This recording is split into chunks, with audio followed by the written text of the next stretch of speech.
কারো বাসায় গেলে 5 পদের খাবার নিয়ে যাওয়া এবং কেউ বাসায় এলে 10 পদ রান্না করার কালচার থেকে বের হতে না পারলে আত্মীয় স্বজন এবং প্রতিবেশীদের মধ্যকার স্বাভাবিক সম্পর্ক রক্ষা করা কঠিন হয়ে পড়ে।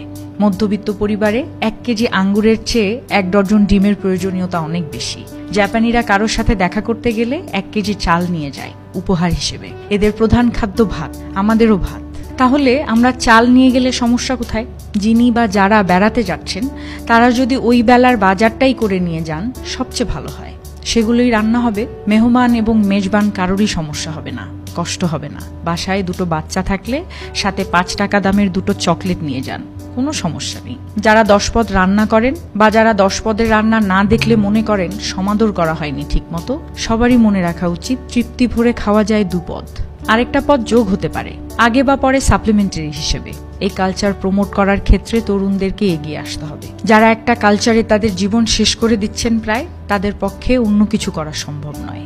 আর এ সমস্ত প্রবলেমে সবচেয়ে বেশি ভোগে মধ্যবিত্ত সংসারের মানুষজন।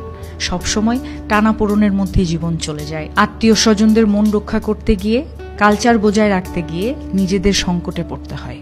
তাই বলি, আপনার সামর্থ্যের মধ্যে আত্মীয় স্বজন, প্রতিবেশী সবাইকে আপ্যায়ন করার চেষ্টা করুন। আর যাদের মনে হবে আপনি ঠিকঠাক মতো সার্ভ করতে পারছেন না, ভুলেও তাদের মন রক্ষা করার চেষ্টা করবেন না।